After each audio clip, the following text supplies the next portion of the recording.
శుక్లాంబరధరం విష్ణుం శశివర్ణం చతుర్భుజం ప్రసన్నవదనం ధ్యాయేత్ సర్వవిఘ్నోపశాంతయేత్.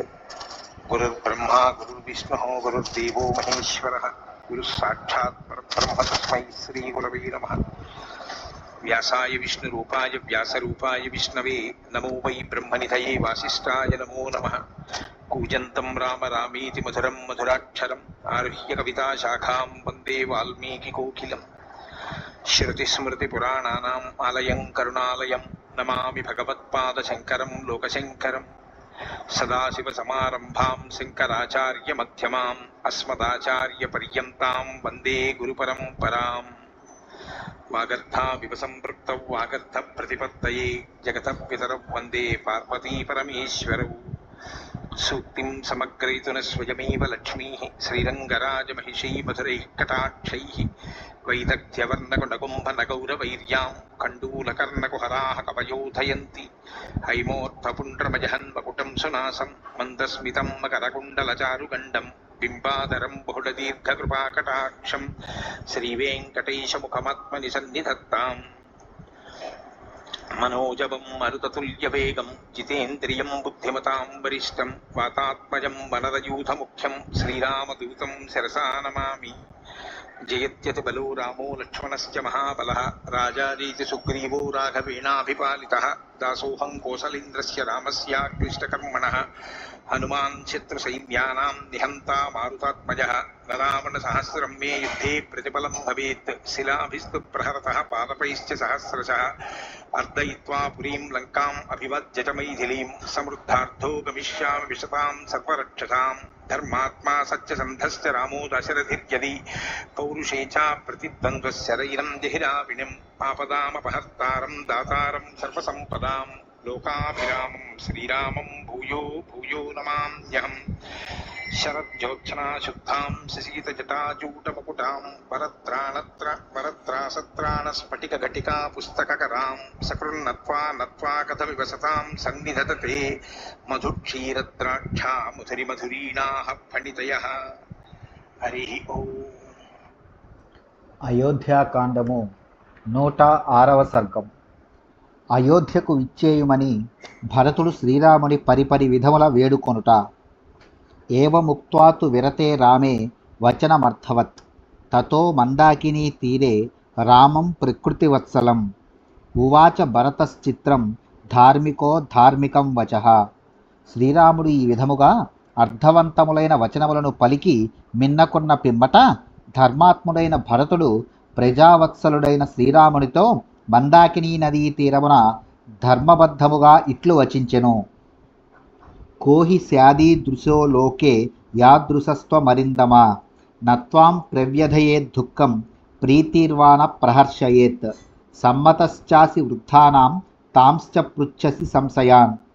ఓ శత్రుసూదన, నీవు దుఃఖములకు కృంగిపోవు, సంతోషములకు పొంగిపోవు. ఈ లోకములను నీ వంటి వాడు ఎవడుండును? వేద విధులైన పెద్దలకు సైతము మాన్యుడవైనను సర్వజ్ఞుడవైనను ఒక సామాన్యుని వలె నీవు వారికడ సంశయములను ప్రస్తావించుచుందువు. యథామృతస్తథా జీవన్ యథా సతి తథా సతి యస్త్యైష బుద్ధిలాభః స్యాత్ పరితప్యేత కేన సహ. మనుజుడు మరణించిన వాని విషయమున రాగద్వేషములను కలిగి ఉండనట్లే అతనికి వస్తువులు లేనప్పుడు వాటిపై ఆసక్తి ఉండనట్లే అవి ఉన్నప్పుడు కూడా అతడు వాటి విషయమున ఆసక్తి చూపరాదు. ఇది వివేకవంతుని లక్షణము. ఇట్టి వివేకి దేనికై పరితపించును, దేనికని పరితపింపడు. కనుక నీవు పేర్కొనిన రీతిగా నాకు ఏ విషయములను లేసమాత్రము పరితాపము ఉండదు. పరావరగ్నో యశ్చ స్యాత్ తథాత్వం మనుజాధిప స ఏవం వ్యసనం ప్రాప్య న విషీదితుమర్హతి. ఓ మహాప్రభు, నీవలే ఆత్మానాత్మా జ్ఞానము గలవాడు, సదసద్విచక్షణ గలవాడు ఎవ్వడును ఎట్టి కష్టములకు లోనైనను దుఃఖింపడు. అమరోపమ సత్వస్త్వం మహాత్మా సత్యసంగరః సర్వజ్ఞః సర్వదర్శీ చ బుద్ధిమాంశ్చాసి రాఘవ. నత్వామేవం గుణైర్యుక్తం ప్రభవాభవకోవిదం అవిషహ్యతమం దుఃఖం ఆసాదయితుమర్హతి. ఓ రఘువరా, నీవు దేవతల వలె సత్వగుణ సంపన్నుడవు, మిగుల ధైర్యశాలివి, సత్యసంధుడవు, సర్వజ్ఞుడవు, సర్వసాక్షివి, ప్రతిభాశాలివి, జనన మరణ రహస్యములను ఎరిగిన వాడవు. ఈ విధముగా ఉదాత్త గుణశోభితుడవైన నిన్ను ఎట్టి దుర్భరములైన దుఃఖములను తాకజాలవు, ఎట్టి బాధలకును నీవు చలింపవు. ప్రోషితే మయి యత్ పాపం మాత్రా మత్కారణాత్ కృతం, క్షుద్రయా తదనిష్టం మే ప్రసీదతు భవాన్ మమ. నేను పరదేశమునందు మాతామహుని ఇంట ఉండగా అల్పజ్ఞానురాలైన నా తల్లి నా నిమిత్తమై ఈ పాపకార్యమునకు ఒడిగట్టెను. ఇది నాకు ఎంత మాత్రమును సమ్మతము కాదు. కనుక ఆమెను క్షమించి నా ఎడ ప్రసన్నుడవు కమ్ము. ధర్మబంధేన బద్ధోస్మి తేనే మాం నేహమాతరం, హన్మి తీవ్రేణ దండేన దండార్హాం పాపకారిణి. తల్లి ఎంతటి దుష్టురాలైనను ఆమెను చంపుట ధర్మము కాదు. నేను ధర్మబద్ధుడను. అందువలన మహాపాపకార్యమునర్చిన నా తల్లి తీవ్రమైన మరణదండనమునకు అర్హురాలే అయినను నేను అట్లు చేయుటలేదు. కథం దశరథాజ్జాతః శుద్ధావి జనకర్మణః, జానన్ ధర్మమధర్మిష్టం కుర్యాం కర్మ జుగుప్సితం. దశరథ మహారాజు ఉత్తమ వంశమున జన్మించినవాడు, పవిత్ర కార్యములను వనర్చినవాడు. అట్టి మహాత్ముని పుత్రుడనైన నేను ధర్మాధర్మములను ఎరింగియు లోకనింద్యమైన అధర్మ కార్యమును మాతృవధను ఎట్లు చేయుదును. గురుః క్రియవాన్ వృద్ధశ్చ రాజా ప్రేతః పితేతి చ, తాతం న పరిగర్హేయం దైవతం చేతి సంసది. దశరథ మహారాజు పవిత్రములైన యజ్ఞకర్మలను ఆచరించినవాడు, వృద్ధుడు, నాకు తండ్రి, గురువు, దైవతుల్యుడు. ఇప్పుడు అతడు పరలోకగతుడు. కనుక అట్టి సత్పురుషుని ఈ నిండు సభలో ఏ విధముగానూ నిందింపను. కోహి ధర్మార్థయోర్హీనం ఈదృశం కర్మకిల్బిషం, స్త్రియాః ప్రియం చికీర్షుస్సన్ కుర్యాద్ధర్మజ్ఞ ధర్మవిత్. అంతకాలే హి భూతాని ముహ్యంతీతి పురాశ్రుతిః, రాజ్ఞైవం కుర్వతా లోకే ప్రత్యక్షం సా శృతిః కృతా. ఓ ధర్మజ్ఞ రామ, ధర్మాధర్మములను ఎరిగిన వాడెవ్వడైనను ఒక స్త్రీని సంతృప్తి పరచుటకై ధర్మార్థములకు విరుద్ధముగా ఇంతటి పాపకృత్యమునకు ఒడిగట్టునా. అవసాన దశయందు జనుల బుద్ధి మోహమునకు గురియగుచుండునని లోకోక్తి ప్రాచీన కాలము నుండి వినవచ్చుచున్నది. మహారాజు ఇట్టి అధర్మ కార్యం అనర్చి ఆ లోకోక్తిని నిజము చేసెను. సాధ్వర్ధమభిసంధాయ క్రోధాన్మోహాచ్చ సాహసాత్, తాతస్య యదతిక్రాంతం ప్రత్యాహరతు తద్భవాన్. ఓ రఘురామ, కైకేయి బెదిరింపుల వలన గాని, రాజునకు ఆమెపై గల వ్యామోహ కారణమున గాని, లేక మంచి చెడులను మరచి తొందరపరుట వలన గాని మన తండ్రి ధర్మమును ఉల్లంఘించి ఉండెను. లోకహితమును గోరి పూజ్యుడవైన నీవు ఆయన దోషమును సవరింపవచ్చును గదా.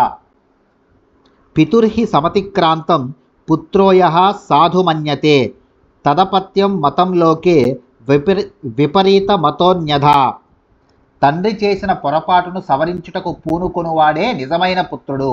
అట్లు చేయకుండుట యుక్తము కాదు అనున్నది లోకభావన. తదపత్యం భవానస్తు మా భవాన్ దుష్కృతం పితుః, అభిపత్తా కృతం కర్మ లోకే ధీర విగర్హితం. రామా, నీవు అట్టి ఉత్తమ పుత్రుడుగానే యుండుము. మన తండ్రి చేసిన కార్యము ధర్మ విరుద్ధము. ధీరులు దానిని మెచ్చరు. అది లోకనింద్యము. కనుక నీవు అట్టి అనుచిత కర్మను ఆదేశమును అనుసరింపవలదు. కైకేయీం మాంచ తాతం చ సుహృదో బాంధవాంశ్చనాః, పౌరజానపదాన్ సర్వాన్ త్రాతు సర్వమిదం భవాన్. నా తల్లి అయిన కైకేయిని, నన్ను, మన తండ్రిని, బంధుమిత్రులను, పౌరులను, పల్లెవాసులను ఒకరేమిటి అందరినీ కాపాడుటకు నీవే సర్వసమర్థుడవు. కనుక నా ప్రార్థనను మన్నింపుము.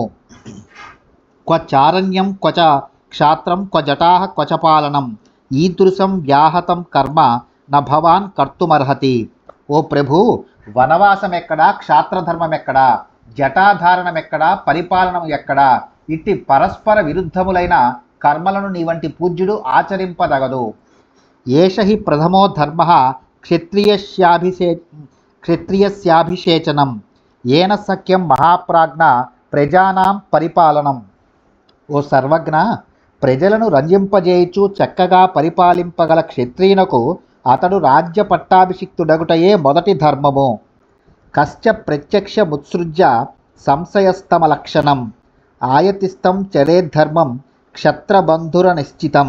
ప్రజాపాలన రూపమైన క్షత్రియ ధర్మము ప్రత్యక్ష ఫలములను ఇచ్చునది. అటు ప్రభువునకును ఇటు ప్రజలకును సుఖలాభములను చేకూర్చున్నది.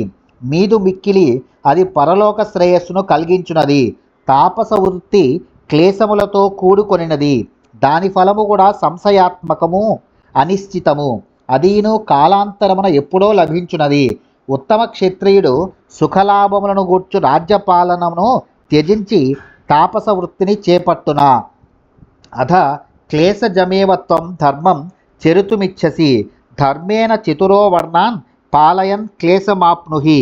ఓ రామ, క్లేశములను కలిగించు కార్యముల ద్వారా ధర్మమును ఆచరించుటయే నీకు సమ్మతమైనచో ధర్మబద్ధముగా 4 వర్ణముల వారిని పరిపాలించుటయు క్లేశ కార్యమే. కావున నీవు అయోధ్యకు వచ్చి అట్టి క్లేశ కార్యములనే ఆచరింపుము. చతుర్నామాశ్రమాణం హి గార్హ్యస్థ్యం శ్రేష్టమాశ్రమం ప్రాహుర్ధర్మగ్న ధర్మజ్ఞాః తం కథం త్యక్తుమర్హసి. ధర్మములను బాగుగా ఎరిగిన ఓ రామ, బ్రహ్మచర్యము, గార్హ్యస్థ్యము, గృహస్థాశ్రము, వానప్రస్థము, సన్యాసము అను 4 ఆశ్రమములలో గృహస్థాశ్రమము మిగుల శ్రేష్టమైనదని ధర్మజ్ఞులు తెలుపుచుందురు. అట్టి ఉత్తమమైన దాన్ని ఎట్లు త్యజింతువు? శృతేన బాలః స్థానేన జన్మనా భవతో హ్యహం స కథం పాలయిష్యామి భూమిం భవతి తిష్టతి. ఓ రఘువరా, శాస్త్రజ్ఞానమును బట్టియు జన్మక్రమమును అనుసరించు నేను నీకంటెను చిన్నవాడను. కావున పెద్దవాడవైన నీవు ఉండగా నేను మన కోసల రాజ్యమును ఎట్లు పరిపాలింపగలను? హీన బుద్ధి గుణో బాలో హీనః స్థానేన చాప్యహం భవతాచ వినాభూతో నా వర్తయితుముత్సహే. అన్నయ్య, ప్రతిభయందును సుగుణ సంపదయందును బాలుడనైన నేను నీకు సాటిరాను. నా స్థానము కూడా నీ తరువాతిదే. నీవు లేకుండా నీకు దూరమై జీవించుటయు కష్టమే. ఇక రాజ్యపాలనమును ఎట్లు చేయగలను? ఇదం నిఖిలమభ్యగ్రం రాజ్యం పిత్ర్యమకంటకం అనుసాధి స్వధర్మేణ ధర్మజ్ఞ సహబాంధవై. ఓ ధర్మజ్ఞ, మన తాత ముత్తాతల నుండి వచ్చుచున్న ఈ కోసల రాజ్యము శత్రుబాధ లేనిదై మిగుల ప్రశాంతముగానున్నది. కాబట్టి బంధుమిత్రులతో కూడి ఈ రాజ్యమును క్షత్రియ ధర్మమును అనుసరించి నీవే చక్కగా పరిపాలింపుము. ఇహైవ త్వాభిషించంతు సర్వాః ప్రకృతయః సహ ఋత్విజః స వశిష్ఠాశ్చ మంత్రవన్మంత్రకోవిదాః. ఓ రామ, ప్రజలు, మంత్రులు మున్నగో వారి సమక్షమున మంత్రకోవిదులైన ఋత్విజులు వశిష్ఠ మహర్షితో కూడి వేదమంత్రములతో నిన్ను ఇచటనే పట్టాభిషిక్తుని గావింతురు. అభిషిక్తస్త్వమస్మాభిః అయోధ్యాం పాలనే వ్రజ విజిత్య తరసా లోకాన్ మరుద్భిరివవాసవః. ఓ రఘువర, దేవతలచే అభిషిక్తుడైన ఇంద్రుని వలె నీవును మాచే అభిషిక్తుడవై నీ పరాక్రమముచే సమస్త లోకములను జయించి ప్రజాపాలన మొనర్చుటకై అయోధ్యకు విచ్చేయము. రుణాని త్రీణ్యపాకుర్వన్ దుర్హృదః సాధు నిర్దహన్ సుహృదస్తర్పయన్ కామై త్వమేవాత్రానుసాధి మాం. శ్రీరామ, దేవతల, ఋషుల, పితరుల రుణములను తీర్చుచును శత్రువులను పూర్తిగా పరిమార్చుచును సంతృప్తి కలుగునట్లుగా మిత్రుల కోర్కెలను తీర్చుచును నీ ప్రజా పరిపాలనలో నా సేవలను అనుమతింపుము. అద్యార్యా ముదితాః సంతు సుహృదస్తేభిషేచనే అద్యః భీతాః పలాయంతాం దుర్హృదస్తే దిశో దశ. ఆర్య, నేడు నీవు పట్టాభిషిక్తుడవైన పిమ్మట మిత్రులందరూ ఎంతయూ సంతోషించెదరు. అట్లే శత్రువులెల్లరూ మిగుల భీతిల్లి దశ దిశలకు పారిపోవుదురు. ఆక్రోశం మమ మాతుశ్చ ప్రమృజ్య పురుషర్షభ అద్య తత్ర భవంతం చ పితరం రక్ష కిల్బిషాత్. ఓ మహాపురుష, నేడు నాకును మా తల్లికిని వచ్చిన కళంకమును తొలగించి పూజ్యుడైన మన తండ్రికి లోకనింద నుండి విముక్తిని కలిగింపుము. శిరసాత్వాభియాచేహం కురుష్వ కరుణామయీ బాంధవేషు చ సర్వేషు భూతేష్వివ మహేశ్వరః. ఓ రామ, శిరసా ప్రణమిల్లి నిన్ను అర్థించుచున్నాను. ఆ పరమేశ్వరుడు సకల ప్రాణులను అనుగ్రహించినట్లు నీవు నన్నును సమస్త బంధుమిత్రులను దయజూడుము. అధైతత్ పృష్ఠతః కృత్వా వనమేవ భవానితః గమిష్యతి గమిష్యామి భవతా సార్ధమప్యహం. ఓ అగ్రజ, పూజ్యుడవైన నీవు నా మనవిని ఆలకింపక వనములకే నడచినచో నేనును నీ వెన్నంటి వత్తును. తదాహి రామో భరతేన తామ్యత ప్రసాద్యమానః శిరసా మహీపతిః నచైవ చక్రే గమనాయ సత్వవాన్ మతిం పితుస్తద్వచనే వ్యవస్థితః. భరతుడు వినమ్రుడై కడు దుఃఖముతో ఎంతగా ప్రాధేయపడినను సత్వగుణ సంపన్నుడైన శ్రీరామచంద్ర ప్రభు అయోధ్యకు మరలి వెళ్ళుటకు ఏమాత్రమూ అంగీకరింపలేదు. అతడు తండ్రి ఆదేశమునకే కట్టుబడి ఉండెను. తదద్భుతం స్థైర్యమవేక్ష్య రాఘవే సమం జనో హర్షమవాప దుఃఖితః. న యాత్యయోధ్యామితి దుఃఖితో భవత్ స్థిర ప్రతిజ్ఞత్వమవేక్ష్య హర్షితః. శ్రీరాముని యందలి అద్భుతమైన ఆ మనస్థైర్యమును చూచి అతడి జనులందరూ ఒకేసారి శోకమునకును హర్షమునకును లోనైరి. ఆయన అయోధ్యకు మరలి రానందులకు వారిని దుఃఖము ఆవరించెను. అతడు తాను చేసిన ప్రతిజ్ఞకును మరియు రాజు యొక్క ఆదేశమునకును కట్టుబడి స్థిరముగా నిలబడినందులకు వారిని సంతోషము క్రమ్ముకొనెను. తం మృత్విజో నైగమయూధ వల్లభాః తదా విసంజ్ఞా శృకలాశ్చ మాతరః తథా బ్రువాణం భరతం ప్రతుష్టూః ప్రణమ్య రామం చ యయాచిరే సహ. ఋత్విజులను పురప్రముఖులను గణనాయకులను నిస్పృహతో కన్నీరుగార్చుచున్న తల్లులను శ్రీరామునితో అట్లు పలుకుచున్న భరతుని మిగుల ప్రశంసించిరి. పిదప వారందరూ శ్రీరామునకు ప్రణమిల్లి అయోధ్యకు వచ్చి ప్రజలను పాలింపవలసినదిగా అభ్యర్థించిరి. ఇత్యార్షే శ్రీమద్ రామాయణే వాల్మీకియే ఆదికావ్యే అయోధ్యాకాండే షడుత్తరశతతమ సర్గః. వాల్మీకి మహర్షి విరచితమై ఆదికావ్యమైన శ్రీమద్ రామాయణమునందలి అయోధ్యాకాండమునందు 106వ సర్గము సమాప్తము.